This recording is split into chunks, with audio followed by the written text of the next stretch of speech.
How many times have you seen clips or memes from The Boys? The grotesque scenes this show is known for are everywhere on the internet, but few people know that this project was basically doomed to fail. In 2016, producer Eric Kripke and Amazon took on their most ambitious initiative yet, a series based on a superhero comic. But not just any kind of superhero. These guys are manipulative, depraved, egomaniacs, destructive, and even worse. The project was born as a violent industry backlash to the Marvel model. While Iron Man and company were becoming safer, more politically correct and repetitive, Homelander and his crew showed up to do the exact opposite: make people uncomfortable, go over the top, and push limits. But that very same approach dragged it into dangerous territory. A creator under immense pressure, a platform desperate for a hit, internal censorship, overwhelmed actors, and a satire that a chunk of the audience started interpreting in a completely different way than the author intended. If you like the show, I highly recommend throwing this video up on your TV and getting comfortable. We're going to dive into the story of a project that was born to mock power, but ended up becoming one of the most powerful products in streaming, and sparked some highly questionable worship. Well, the truth is, we could spend hours analyzing this project. The Boys presents a world where heroes aren't just corrupt, but part of a corporate system that turns power into a commodity and morality into marketing. Under the guise of saviors, figures like Homelander embody the idea that true control isn't just exercised through physical strength, but by manipulating collective emotions. Because of that, The Boys works as a brutal satire of how media and political power can manufacture enemies, divide society, and consolidate authoritarian leaders, proving that the real superpower isn't flying or shooting lasers out of your eyes, but controlling the narrative. You can find hundreds of videos on YouTube with different theories and perspectives. Here we're going to focus on something different. We're going to discover how all of this came to be, the subtext of each season, and how the production almost came to a halt when the people involved realized they had created a true villain, and that they had become everything they swore to destroy. The real protagonist of this epic journey is showrunner Eric Kripke. He was the pillar that turned The Boys into Amazon Studios' most successful product. But it wasn't always a happy ride. Kripke caught Hollywood's attention thanks to Supernatural, a show that lasted 15 seasons, though it didn't earn him much respect. Many considered it just a simple teen adventure. Plus, his other TV creations were flops. By 2016, he was creatively blocked and fed up. He was depressed by Donald Trump's rise to the presidency, and whenever he tried to escape reality, pop culture only offered him superheroes, especially Marvel ones. I know superhero movies are kind of hitting rock bottom right now, but back in that decade, Marvel was everywhere. And when I say everywhere, I mean everywhere. It had gone from being a geeky guilty pleasure to being consumed by your neighbors, your aunts. I bet even your grandma watched Iron Man or Spider-Man. To avoid getting even more depressed, Kripke found refuge in comic books, specifically the ones by Irish writer Garth Ennis, famous for his hyper-violent, politically incorrect, and satirical creations. That's how he discovered the work that changed his life and the lives of many others, for better or worse: The Boys. But what exactly is The Boys? Published in 2006, it presents a world where superheroes exist among us. They make up the group known as the Seven and answer to Vought International, a corporation that funds them and markets them like movie stars. They save people and fight threats, but in their private lives, they are narcissistic, callous, corrupt, perverted, and deadly. They seem to act with total impunity and appear unbeatable until the Boys show up, an underground group determined to exterminate them. Kripke tuned in perfectly with The Boys. Besides being fiercely funny, it was a satire of the United States. In fact, he knew that writer Garth Ennis had been inspired by the George W. Bush administration, including the war on terror and corporate greed. Kripke desperately wanted to adapt The Boys, but he knew it was a cursed project in Hollywood. That's right. It wasn't the first time someone had tried to bring the comic to the screen. Columbia Pictures wanted to make a movie in 2008, directed by Adam McKay, and written by two figures who would later become very important, Seth Rogen and Evan Goldberg. They even pitched it as an anti-superhero movie, R-rated, with a $100 million budget. Today, those kinds of movies are way more common, but back then, nobody wanted to produce something like that. As a result, Columbia dropped The Boys. Paramount made another attempt, but it also went nowhere. All of Hollywood thought The Boys was impossible to adapt, except Kripke.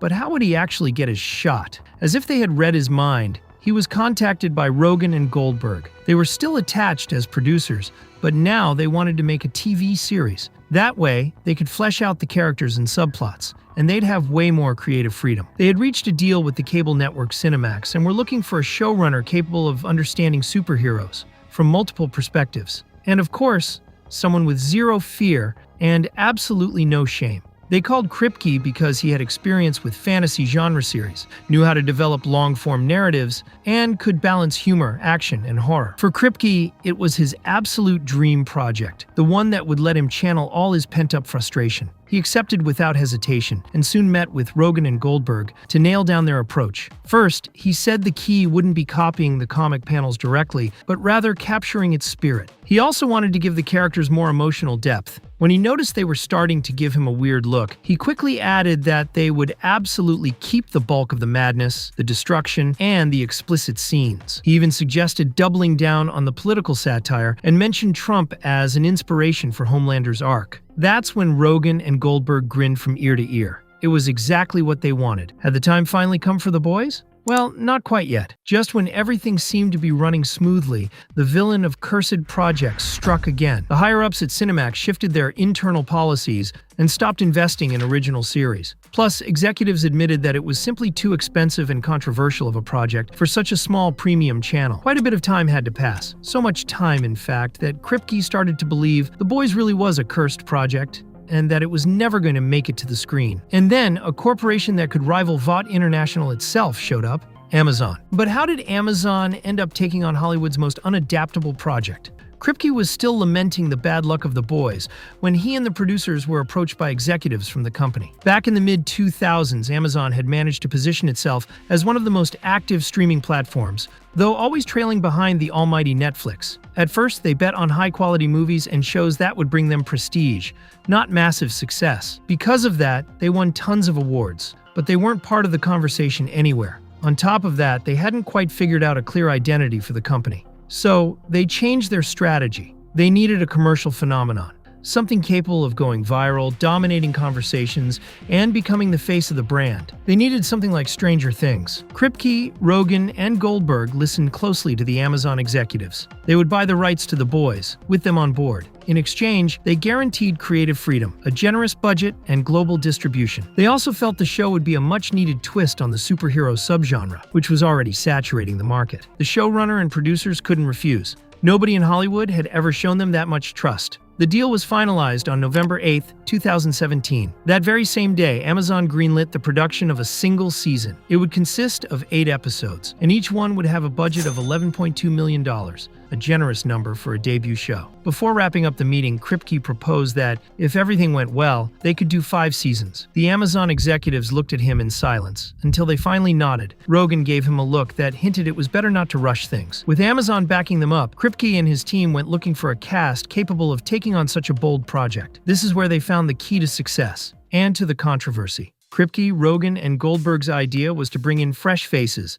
not just from Hollywood. That's why they scouted actors from all over the world. Though not everyone was interested in a project like this. To play Billy Butcher, the main anti-hero, they turned to Karl Urban. The New Zealand actor was known for the Lord of the Rings and Star Trek franchises. As soon as he received the script for the first episode, he connected with the character and signed on to play him. While he wasn't an A-list celebrity, Urban was still the most recognizable name in the cast. He would earn $250,000 per episode, making him the highest-paid actor on the roster. Another crucial role was Huey Campbell. Kripke considered him the emotional anchor of the series, so he looked for an actor who radiated humanity. The casting process was exhausting until they found Jack Quaid. He had been working in film and television, but to the industry, he was still just the son of stars Meg Ryan and Dennis Quaid. To shake off the Nepo baby stigma, he was looking for a project that would let him make a name for himself. And that project would be The Boys. Another decisive role was Annie January, better known as Starlight, the newest member of the Seven and the only one who genuinely wanted to do good. Kripke set his sights on Erin Moriarty, a young, up-and-coming actress. But Kripke, Rogan, Goldberg, and the entire The Boys team knew that the most complex and demanding character would be Homelander. If they didn't find the right actor, the project simply wouldn't work. After evaluating thousands of candidates, they landed on Anthony Starr. He was a highly respected actor in his native New Zealand. He had made his US debut as the star of the series Banshee.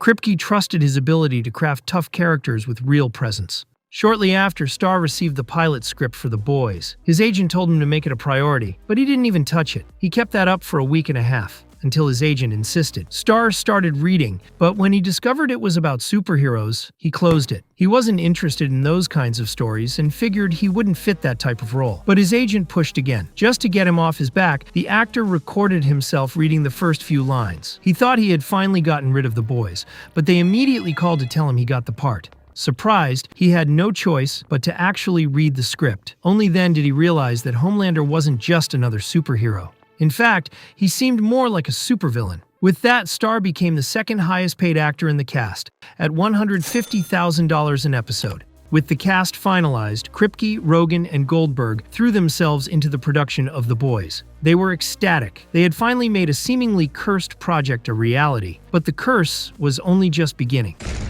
The first season of The Boys wasn't supposed to be a hit, but the exact opposite happened. Kripke practically lived on set. He had to supervise the director's work, the cast's performances, and answer any questions they had. He loved the project, but as soon as they started shooting the pilot, he asked himself, what if nobody likes The Boys? It was a disruptive project based on evil superheroes, a punch in the face to Marvel. And in those days, the world loved the Avengers. Would the world be ready for superpowered figures capable of trampling over people? And a third question hit him. Was the show's own crew genuinely convinced by the project? Kripke swallowed hard and got to work. Every sequence and character needed to be an event. First, he supervised the scene where Huey loses his girlfriend, Robin. It had to be shocking, a statement of principles for the show, but not a cartoon. That's why he rewrote some of Quaid's dialogue. Then he worked closely with Urban. Watching the first few scenes, he noticed that Butcher was in danger of becoming too cynical. He talked to the actor and reminded him of the character's tragic dimension. The showrunner also collaborated with Moriarty on the scenes where Starlight suffered dark, mature situations at the hands of the Seven. But Kripke's absolute priority was Homelander. He stuck close to Starr, who was worried about how to craft a sadistic superhero. They both agreed he shouldn't be a parody, but he shouldn't be overly serious either. They had to find the sweet spot, especially in episode 4. Here, Homelander intercepts a captured airplane and wipes out the terrorists, but accidentally damages the controls with his laser vision. Instead of holding the plane up or saving the passengers one by one, he chooses to leave them to a fatal fate. In that sequence, the character had to seem heartless, but the showrunner noticed that in the first few takes, it was way too exaggerated. He talked to Starr, who agreed. In the next take, the actor maintained an icy posture, which was way more unsettling than any overacting. Everyone on set was petrified, including Kripke. In that moment, Starr realized he had struck gold with Homelander. To keep that vibe going, he chose to isolate himself from the rest of the cast and crew. It was the only way he could maintain the character's coldness. He wasn't a method actor, but the strategy worked. Suddenly, nobody on set saw Starr. They saw Homelander. As for Kripke, he remained omnipresent throughout the entire production of The Boys Season 1, which could have been its only season. Amazon never guaranteed a second one. In fact, the studio didn't interfere at any point. The crew took that as a good sign. It would have been worse with executives circling like vultures. By the time they finished filming, everyone was exhausted but happy. Kripke was too, and he wanted to keep that good energy going through post-production, until he clashed with Amazon. In episode 2, Homelander climbs onto one of the Eagles on the Chrysler Building in New York, pulls down his pants, and, well, he said, "I can do whatever I want." The showrunner was satisfied with how it turned out, but the executives politely told him that he, unlike the character, could not do whatever he wanted. Kripke tried to defend the scene, saying it spoke to Homelander's mental state. The executives understood, but they felt it degraded the character for no good reason. The showrunner had the scene removed, though he didn't forget about it. Before he knew it, Kripke noticed that the premiere of The Boys, July 26, 2019, was fast approaching. However, the world was still talking about Marvel's biggest, highest-grossing bet, Avengers Endgame. To become the topic of conversation themselves, they had to play on the same turf. The showrunner managed to get Amazon to secure them a spot at San Diego Comic-Con. The panel was scheduled for July 19th, barely a week before the launch. Kripke attended with Rogen, Starr, Urban, Quaid, and the entire main cast. Right before going on stage, the showrunner and producer got a call from Amazon. The executives were so blown away by the episodes that they greenlit the second season on the spot. The team was thrilled. It was incredibly rare for a show to get renewed before it even premiered. But what if the first season of The Boys flopped? Then came July 26th, 2019, and the unthinkable happened. Kripke usually kept a close eye on the numbers for his productions, but this time he was terrified to find out. A few days later, he was contacted by Rogen, Goldberg, and Amazon all at the same time. The first episode of The Boys alone was racking up a massive amount of views. In its first 10 days, it was watched by 8 million viewers, shattering the company's predictions. In fact, they had never achieved a commercial hit of that magnitude. It joined the list of the most watched shows in streaming, sitting only behind Netflix's biggest hits. Kripke, Rogan, Goldberg, and the whole team were overjoyed, but they couldn't have imagined that this was just the beginning of something massive, something that would end up becoming Kripke's worst nightmare. During the production of the second season of The Boys, Kripke paid close attention to what was happening with the first one. Not only was it still pulling in incredible numbers, but it had sparked something else entirely. On one hand, the show received glowing reviews. The press called it the perfect twist on superheroes, a genre that was already showing signs of exhaustion. They praised its boldness, even though some media outlets felt the violence was excessive. The showrunner knew The Boys would spark the kind of controversy that's good for business. That's why he noticed that certain sequences and episodes were triggering massive debates on the internet. Kripke paid special attention to how the audience was reacting to the characters. He noticed online and out on the street that everyone loved Butcher and Huey. In fact, Quaid excitedly told the showrunner that people were starting to recognize him in public. And not just for being the son of famous actors. But Kripke and the rest of the team noticed that the one stealing the spotlight was Homelander. Like any great villain, he instantly captivated viewers. For starters, he began inspiring memes, like the one showing him drinking milk in episode 7. The character's charm didn't stop there. Both the press and a large portion of the fan base spotted the parallels with Trump. That's when the showrunner thought he had achieved his goal. The audience would realize that, behind the action and the blood, there was a story about the intersection of fame and authoritarianism, and how entertainment is used to market fascism. But not even Kripke can control how people interpret his own work, and as we'll see, this idea would come back to haunt him. The debate went one step further. The conversation stopped being strictly political and started getting meta. Analysts and journalists began wondering if The Boys was also pointing out the god-making of the modern superhero. In that context, none other than Zack Snyder himself weighed in. His name came up when some people interpreted Homelander as a twisted, extreme version of those heroes who had been turned into almost divine figures. Snyder responded diplomatically. He said he understood the satire and thought it was interesting to have different perspectives within the genre. There was no actual clash. But the mere fact that one of the directors most closely associated with the solemn, monumental vision of superheroes was orbiting the discussion made one thing clear. The Boys was no longer just a provocative show. It had become a direct commentary on how movies had taught us to worship power. Before stepping away from social media, Kripke caught a weird comment on Reddit. Someone was expressing their admiration for Homelander, and they were dead serious. He figured it was just some crazy guy. But he would soon discover how wrong he was. After taking in all the reactions and controversies, Kripke talked with Rogan, Goldberg, and the main cast. Everyone was ecstatic. The Amazon executives were celebrating too. For the first time, one of their productions was dominating the spotlight. They all agreed they had to raise the stakes for season 2. They worked hard to make that happen, until everything started spinning out of control. How could they make the second season of The Boys even better than the first? Amazon wanted something more spectacular. They assigned a budget of $15 million per episode. They also bumped up the cast's salaries, especially for Urban and Starr. But nobody had ambitions as clear as Kripke's. He wanted a season that was more intense, crazier, more heartbreaking, and more character-driven, but also more satirical and extreme.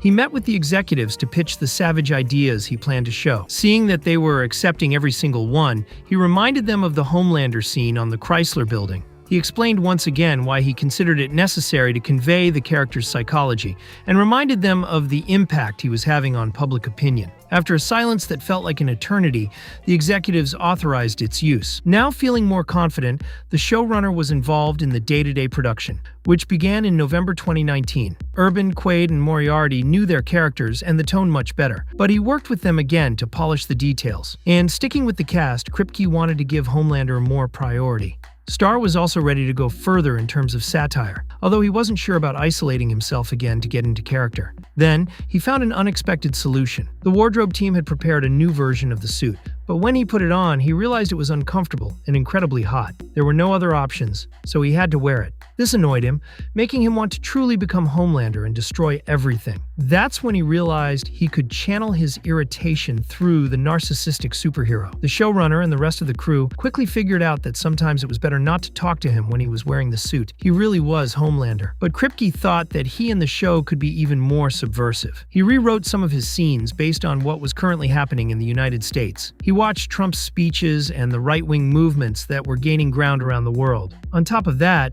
he incorporated references to Nazism and a critique of another issue that worried him: corporate power, and how they use social causes strictly to sell products without any real commitment. Here he stopped to think about one tiny detail. Wouldn't it be a little hypocritical of him to sell this story through Amazon, one of the most monstrous corporations in the United States? Nah, imagine someone in Hollywood having an ounce of self-awareness. What Kripke was actually worried about was that Amazon executives might get offended by the similarities between their company and Vought International. He once brought this up to a producer visiting the set, who gave him an answer better than any written for the show's characters. As long as the show is a hit, you can make fun of us all you want. But to find out if The Boys would continue to be a hit, they had to wait for the scheduled release date, September 4th, 2020. They were in the middle of the pandemic, so people were stuck at home consuming streaming content. Kripke assumed they would just drop all 8 episodes at once again, like Netflix and other companies did. However, he had the idea to release each episode weekly, bringing back the tradition of classic television.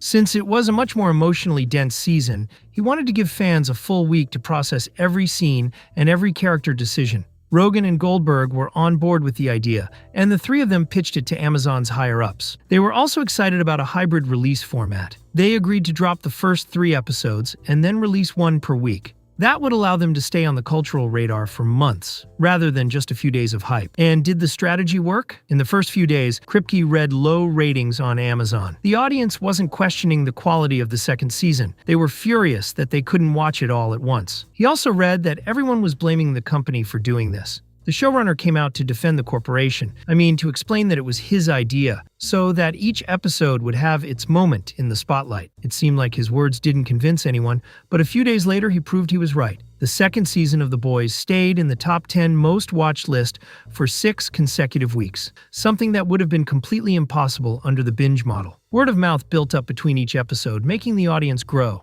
Amazon avoided publishing exact numbers, but everyone involved knew it had surpassed the first season. Kripke experienced it out on the streets and found out the same thing was happening for Rogan, Goldberg, and the cast. Urban, who was already well known, had gained even more fame. Quaid made a name for himself without being constantly linked to his celebrity parents. Moriarty captured the flashes of the paparazzi. As for Starr, his face was popping up everywhere, and he could have taken full advantage of that. Instead, he preferred to step away from the Hollywood madness to spend time with his family. But when does something successful become a cultural phenomenon? When nobody is talking about anything else. On social media, everything revolved around the violence, the premise, and above all, Homelander. His facial expressions spawned even more memes. That amused Kripke, though he was much more interested in the political analysis. Many saw echoes of Trump in the character. This confirmed that the public was interpreting exactly what the creator intended. Even former President Barack Obama recommended The Boys for portraying racism, capitalism, and the distortion of corporate and media power. Kripke also read that many celebrated the satire of corporations, although some pointed out the irony, since the show itself was produced by a massive corporation. Furthermore, he ran into another weird occurrence once again. Now even more people online were expressing genuine admiration for Homelander and his questionable methods. And there were more and more of them every day. Beyond that, Kripke was happy with The Boys. He wasn't just thrilled when Amazon confirmed the 3rd season, he took the opportunity to propose expanding that universe. The executives agreed immediately,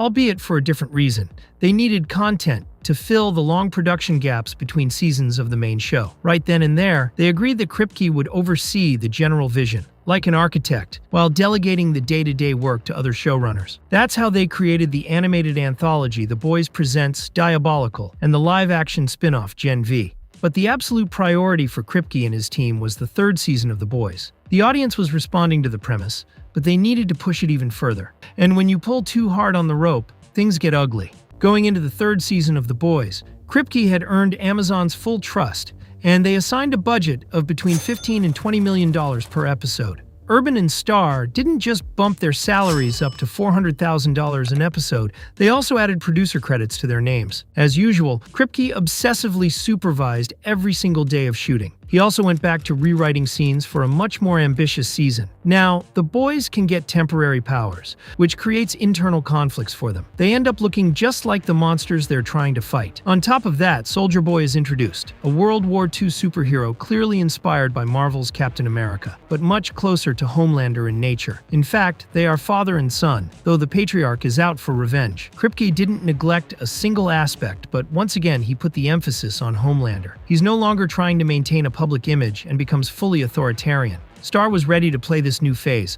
but he was worried about slipping into overacting. The showrunner and the actor worked together to polish the nervous tics and the blank stares that expose his psychosis. The ultimate test would be the 6th episode, titled Herogasm. Here, Homelander talks to himself in front of a mirror. He confesses that he just wants to be loved, but his reflection orders him to ignore the people and shed his withered humanity to be pure like marble. Kripke and Starr knew the character was a sociopath, but he still had feelings and he hated them. The actor understood this perfectly and suggested improvising the interaction between the two personalities. The showrunner agreed, albeit with some reservations. However, as soon as the cameras started rolling, Starr proved that he knew Homelander better than anyone else. Kripke approved every single provocation. But as always, he doubled down on the satire. He felt they had been a bit too subtle about it before. That's why he thought they should go all in on satirizing current events this time around. He aimed the missiles straight at cancel culture, media manipulation by corporations, disinformation as a tactic to polarize the public, and toxic masculinity. For that last one, they used Soldier Boy, whose ideas of what a man should be are remarkably similar to what you'd find today on Reels or TikTok. But Kripke's primary source of inspiration and obsession remained Trump. In January 2021, while the 3rd season was being written, the storming of the Capitol occurred. The showrunner was terrified. He was convinced that extremist speeches could mobilize the masses on a colossal scale, and he felt he needed to do something quickly. Would the audience of The Boys connect with a higher level of criticism? Kripke and his team began to find out on June 3, 2022, when the first episodes of the 3rd season premiered. Amazon immediately reported viewership numbers higher than the previous 2 seasons. The show and the company were dominating conversations worldwide. The success seemed limitless. Kripke was ecstatic, as were Rogan, Goldberg, and the cast. Urban, Quaid, and Moriarty gained so much fame that they were soon tapped for other side projects. Even so, the showrunner couldn't help himself. He checked the show's impact for himself. Many continued to praise the action and the satire.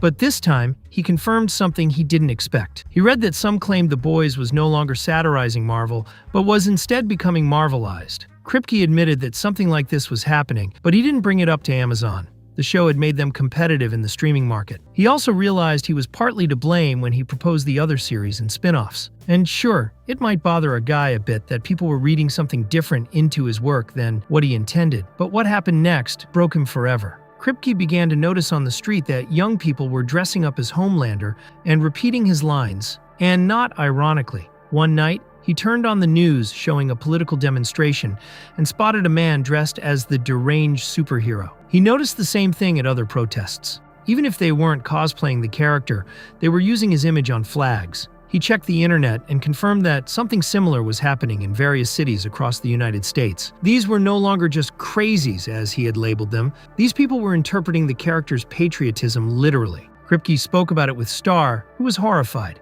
They shared their concern with the rest of the team. The psychotic superhero was meant to be a critique of power and authoritarianism, not a commercial for it. At the same time, negative reviews poured in from right-leaning audiences who complained that The Boys had become too political. Kripke wanted to scream at them that it had always been political. What changed was that they could no longer ignore it. He decided to go even further in the 4th season, which Amazon confirmed without hesitation. The executives were also aware of the Homelander fanaticism, but they supported the showrunner's vision. And above all, they wanted to exploit the controversy for commercial gain. Despite these unpleasant discoveries, the team behind The Boys still thought they had control over the series. They couldn't have been more wrong.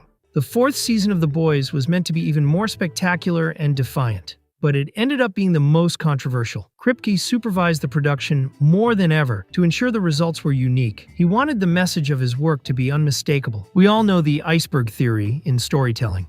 Well, Kripke wanted to explain the iceberg and drain all the water because he couldn't stop thinking about those right-wing fans who idolized Homelander. That's why he conceived a plot showing the superhero's political and media rise, backed by massive public support. Additionally, it would show the collapse of institutions, including the Seven. The other superheroes begin to distrust their leader and start collaborating with the boys. The showrunner went even further by bringing in influences from the attack on the Capitol. Kripke had the close collaboration of everyone, especially Star. Both hated the fandom growing around Homelander and wanted to break it forever. Star worked with the showrunner to further polish the character's tics. It was necessary to convey that, although he has all the power, he is actually lonely and paranoid. Not even his colleagues in the Seven trust him. Furthermore, to make their positions as clear as possible, they wanted to demonize to the extreme the type of individuals who pay tribute to Homelander. That's why Kripke came up with the trial sequence at the beginning of the season, where the now villain is found not guilty of a crime against a civilian. Here, it had to be clear that the character represents a corrupt system,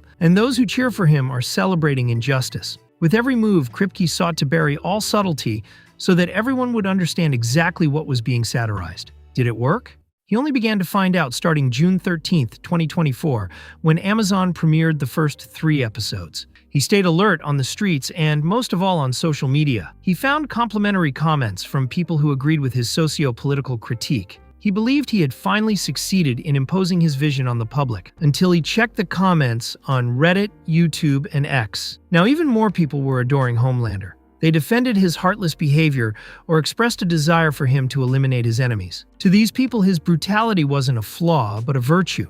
His way of breaking the rules was seen as an act of authenticity. At the same time, they accused the boys of being woke. In effect, Kripke didn't realize that by demonizing Homelander so much and making him so twisted and morally despised, he transformed him into the literary archetype of the underdog. The madman who is alone against everyone and completely outside the system. And a lot of people love that kind of archetype. Kripke, again, shared his concerns with Star. The actor continued to maintain a low profile, but felt an obligation to speak out. He was in high demand for interviews, and he used every one of them to address the issue. He said 1,000 times that Homelander is not the hero of any story. He also stated that he couldn't understand how anyone could sympathize with a character who represents the abuse of power, extreme narcissism, and violence as a tool of control. Star's words were backed by his castmates, Rogan and Goldberg. But as always, Kripke was the most involved. In several interviews, he stressed that Homelander was not propaganda, and he wanted to reflect on the impact the character was having. He saw it as an uncomfortable mirror of our era, where satire is no longer recognized as such, and where strength and aesthetics are worshipped regardless of reprehensible acts. Above all, it seemed to him that it corresponded with the current rise of the right. Kripke and Star's concerns clashed with Amazon's celebration. Executives informed them that in 39 days, the show had accumulated 55 million viewers. It had become the most successful production in the company's history. Even before the record was set, the authorities confirmed a 5th season, which would also be the last. Kripke saw it as logical. In the very first meeting with Amazon, he had proposed 5 seasons. But how do you continue in such a polarized climate? How would he make millions of people share the exact same vision the author had for his own work? If this sounds like a delusion to you, get ready, because for the first time in this story, Kripke and Amazon would find themselves on opposite sides of the fence. Knowing that the 5th season of The Boys would be the last, Kripke's main challenge was hiding the fact that he was exhausted. Not of the show itself, but of how a large portion of the audience had interpreted it in a way he never imagined. He spoke with Star, who felt the same. He had never been interested in fame, especially the kind earned for reasons that didn't align with his vision. Still, the two of them and the entire team came together to give Homelander and the whole story a proper ending. They had to keep the quality up until the very last second. The showrunner maintained his routine of working closely with everyone. His main ally remained Star. Now it was their turn to say goodbye to Homelander. Both agreed that he should have a satisfying dramatic conclusion. But that didn't mean they had to redeem him. They couldn't get the character's devotees out of their heads, and insisted on proving that they were worshipping the wrong person. After long, grueling days of filming on July 1st, 2025, Kripke posted on his Instagram that production for the 5th season had finished. He had mixed feelings, as he truly loved making the show. Rogan and Goldberg felt the same, as did the cast. Urban, Quaid, and Moriarty felt grateful for how the project had helped their careers. Even Star, despite the uncomfortable moments, felt a sense of gratitude. But everyone knows that Kripke's warm feelings can disintegrate once the fans see and interpret the premiere. It was possible that some would continue to love the character of Homelander and even see him as a beacon. At this point, it seems Kripke has finally resigned himself to letting things play out however they must. The Boys was born as a savage satire of superheroes, corporations, and politics. Controversy was inevitable, but it took on even more bizarre forms that drove its creator crazy. The question that remains for me is, who holds the power over the interpretation of a work? The author or the public? In fact, did Kripke ever ask the creator of the original The Boys comic if he was okay with his own interpretation of the work? Perhaps the showrunner would have a better relationship with his own project and his characters if he had listened to Stephen King, who famously said that once a book is published, it is no longer yours. It belongs to the readers. In 1993, Super Mario Bros. Hit the big screen for the very first time. It had a budget, it had star power, but it was